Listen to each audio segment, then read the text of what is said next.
You might be wondering how to create this heart on a fork effect. That's why I'm here. Okay, so first I have this heart, which I created in another video, link in the description. You can go there, watch it, and it's very easy to create a heart like this. Next, I will press Shift F8 and open up this content browser. I will search for a fork.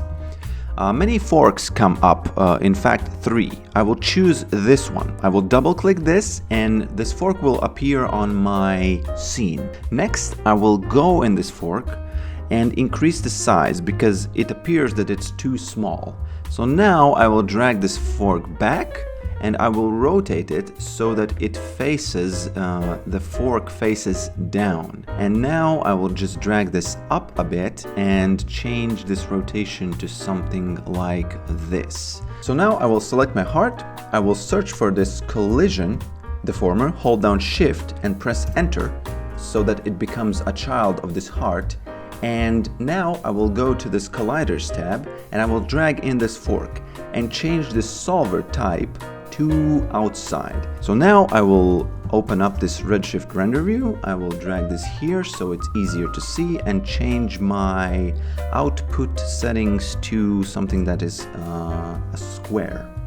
So now I will add a sky rig. I will go in here and change this horizon height to something lower. Now I will rotate these so that they are facing up. And I will change my camera position to something like this. So now I'm gonna create one material for the heart and another one for the fork. And this one, which is gonna be for the fork, I will go in this diffuse, no, not in diffuse, but base properties, and choose iron.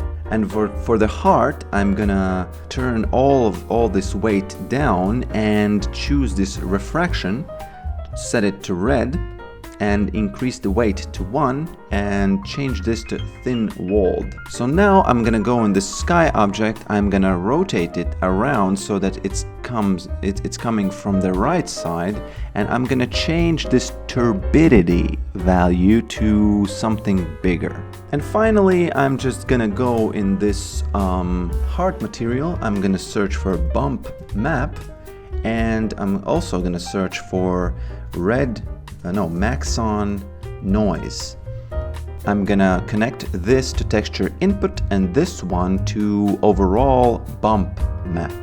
And if you press this S, you can see the noise on the heart. And now I'm gonna choose this Naki noise and I'm gonna increase this height scale to something like 1.5. And if I turn this off, I can see the texture on my heart. So that's it for this tutorial. If you have any questions, write them in the comments and watch some more videos.